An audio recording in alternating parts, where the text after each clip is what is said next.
Hey everybody, been trying to get a bunch of videos out there for you as the phone calls come in. So interesting phone call came in today.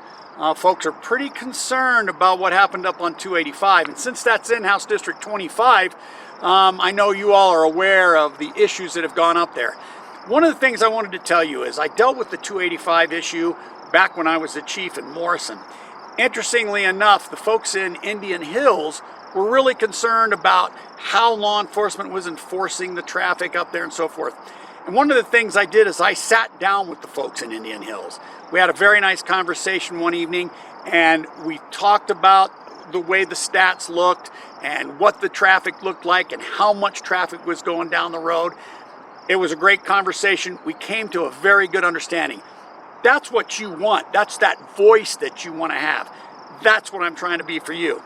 This accident recently up on 285 brings to light a whole nother problem. And the family of the man who died in this deadly crash on Highway 285 speaking out tonight after a tough day in court. Yeah, they learned the semi-truck driver accused of hitting 5 vehicles will now face lesser charges after today's hearing. Fox 30's Gabby Easterwood has more from the family and their demand for accountability. Gabby. Not only was there an issue with the speed coming down there and the driving, but we had a gentleman who has been deported 16 times. Now, Cruz Mendoza has been ordered to return to Mexico 16 times since 2002.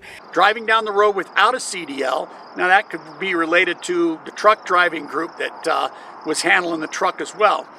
My bigger concern is we went from a felony to a misdemeanor. Yeah, Jeremy, Erica, those charges were lessened to 4 counts of driving resulting in injury and 1 count of driving resulting in death, all only misdemeanors. The family telling us today this decision felt sickening. 64-year-old Scott Miller's family walking out of court today heartbroken. He took my father's life. That's Michelle, his daughter, standing alongside her mom and Miller's wife.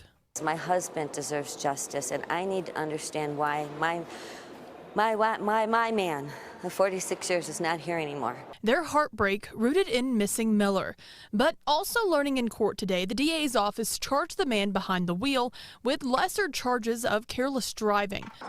Kind of reminds me of our governor commuting a sentence on a gentleman that killed 4 folks over on I-70 about 4 years ago.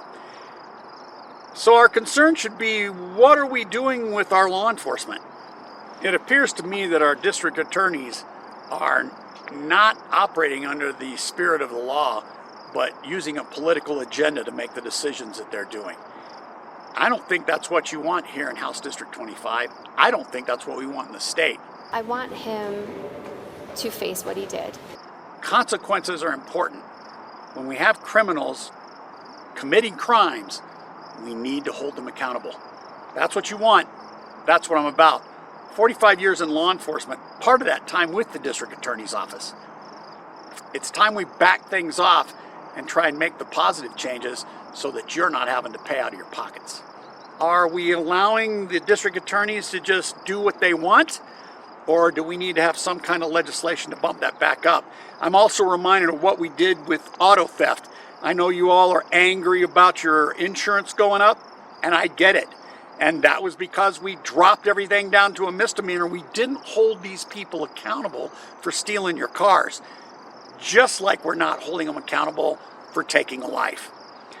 When you get me elected in House District 25, I'll be down there to try and make those changes and adjust some stuff so that we can have a voice in what goes on with our law enforcement.